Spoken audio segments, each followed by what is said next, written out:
can you look at some tweets from places like Uber and the U.S. military with me and tell me how you think they handled Martin Luther King Day? Sure. All right, thanks. So Uber, we got Uber saying Dr. Martin Luther King Jr. isn't just one man or one day, but a legacy, a movement, and a way forward. Okay, a way forward. So they're trying to it's like progress, like driving forward. Is that a car thing? It seems like it could be a veiled car thing. Yeah, I don't know, but it does have that. If it wasn't, someone should have caught it, that it yeah, looked. yeah. So it's either pretty clever or really bad. Yeah, I don't think it's actually I think it's bad either way. I think it's Yeah, not of clever. course it's bad. Well, Right. that falls in kind of a dad joke category. But what are you really gonna say when you're a union busting company trying to I know. praise one of You America's should, great advocates for unions? So, I yeah, don't know. No matter kinda literally what called you out say, a it's gonna fall a little flat. yeah, what do you say? Today, the U.S. Army celebrates the life and legacy of Dr. Martin Luther King Jr. and the ideals he endorsed, treating every individual with dignity and respect. Which is when I think of the Army, I think of treating every individual with dignity and respect. Like, Like, everything about this, like, I mean, and the ideals he endorsed, treating every individual with dignity and respect. I mean, that is an idea or 2 ideas, however you right, wanna put that, that he did indeed endorse, but there were many others, including that militarism was right, one of the greatest problems in the not just on Earth, in the United States. So, I mean, it's right, just like the attempt to just try to, like, define him down to these right. 2. It's actually a good move. Right. It's sort of like how all the people who are on the critical race theory thing, I've seen so many of them. I think I actually saw Kevin McCarthy being like, "We're really just representing, Martin Luther King and like what he was saying." And I'm just like, "You're in no way, shape, or form are you representing Martin Luther King or what he was saying." And that's like just obvious. You don't Right. even have to read that. You could probably go on Wikipedia and read the entry and be like, "Ooh, yeah, this is not really what we're standing for." But it does kind of remind me of that, where I guess you just hope no one notices that this is a Notices. Yeah. Right. whitewash. Yeah. That he's considered like the military one of the greatest threats, Yes. along with racism and militarism, racism and poverty. But that is a clever move. Like, let's focus on two things that we will nominally say we support, even though it's hard to actually treat individuals with It's dignity and respect when you're Mhm. slaughtering them. Exactly. Um, okay, let's see. Prager University. Good morning and happy MLK Jr. Day. Let's celebrate the life and achievements of this incredible man and his contributions to the fight for civil rights in America. He may be gone, but his legacy lives on forever. To be honest with you, that may be the truest thing PragerU has ever put out. Uh, Yeah, it's true. that might be one of the few things they've said that are like just not unimpeachably false. I mean, I would like to know what PragerU thinks the achievements and contributions of Martin Luther King are. I actually would be interested in knowing that. I'm not going to Yeah, go look, but I would be interested to see like what are the PragerU videos about Martin about Luther King. yeah. Huh, I wonder what they are about. We'll have to do the I, deep dive on another time. Yeah, I think PragerU is one of the ones that actually could have gotten away without saying I anything. think so too. I I don't don't think think anyone they had would been have like, "Where's PragerU?" yeah. Um, Wells Fargo. Dr. Martin Luther King Jr. fought for equal treatment and economic opportunity for everyone. Consider these tips for ways you can give back on MLK Day of Service. See how we're honoring his legacy and working to create change. Didn't they call black people like mud people? Wells Yeah, Fargo? it was the thing that well, some guy who worked for them, Yes. in the context of the mortgage crisis. Yeah. I think it was Wells Fargo. Who would know would be David Dayen, who is the true Yeah. expert on Right. We mortgage got him on friend of show. Yeah. Chain of Title, great book. Oh yeah. Very disturbing. Yeah. Um, But yeah, and then Wells Fargo, obviously, I'm sure they probably were doing quite a bit of predatory lending either way. And like, I don't know, for a bank to be like, it's almost like, there's obviously corporate diversity now. So there are like enough people in the room that are probably like, well, look, you can't just say that he was out there for like, treating people with respect and dignity.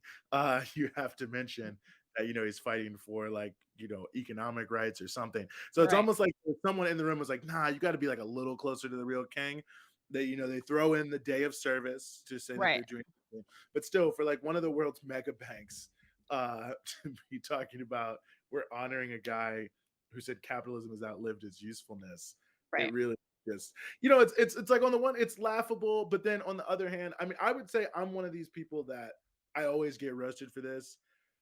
I prefer to have the hypocritical celebration of the holiday that we have to fight for the true meaning of Martin Luther King than not, because Sure. from my point of view, the fact that no one they did not do this because they wanted to do this. When the law came in, it only came in because black people were protesting to have a holiday for Martin Luther King's Right. birthday. A lot of people oppose it. I think even when you look at Maya Angelou on the quarter, I mean, from my point of view, the struggle of black people for their own liberation and respect and dignity as human beings has become so undeniable.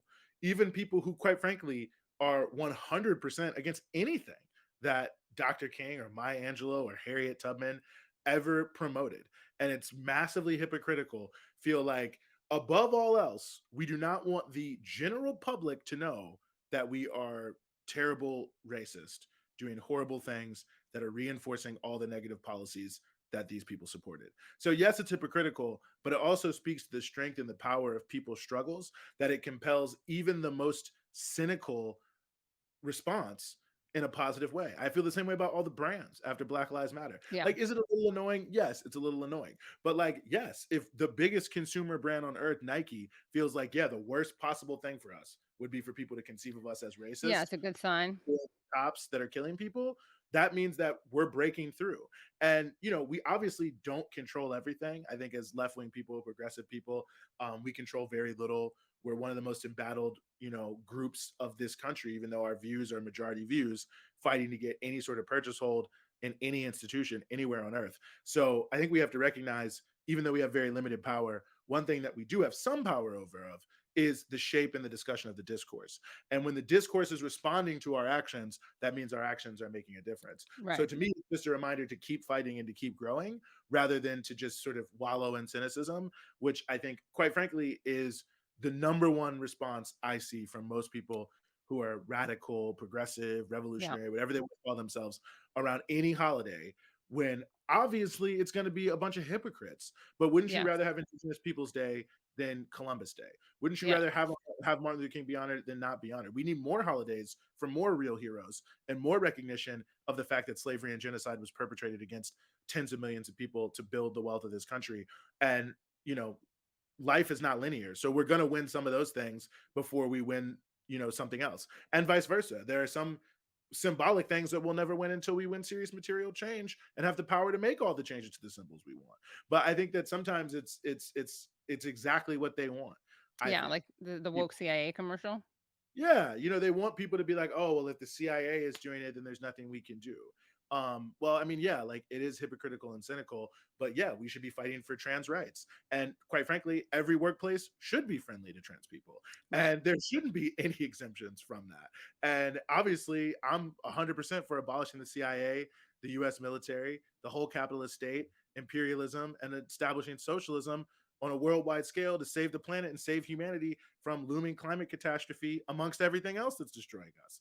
But on Right. the same token, I mean, if I could flip the switch, I would have done it already. But it's not a flip the switch kind of thing. So some of our ideas are going to break through in significant ways before we have the power to fully back it up or fully define the outcome of it. And I think we have to embrace that and just continue to keep pushing forward and use these opportunities to educate and to talk to people about what's really going on, what MLK really stood for, what he was really saying, what he was trying to do. I mean, it's not abstract. I mean, this June, the Poor People's Campaign in Dr. Barber, who's also been on this show, are going to bring tens of thousands of poor people from every part of this country, every nationality and ethnicity, every type of job category and no job, every type of housing situation and homeless to Washington, D.C. to demand that this country take action on the 140 million people who are living in poverty, which is a crime given the amount of wealth that's in this country. So it's not dead. It's still here. Like there's still opportunities and a lot of them, and not just that, but that's one that came to my mind, to continue to fight for what, was happening.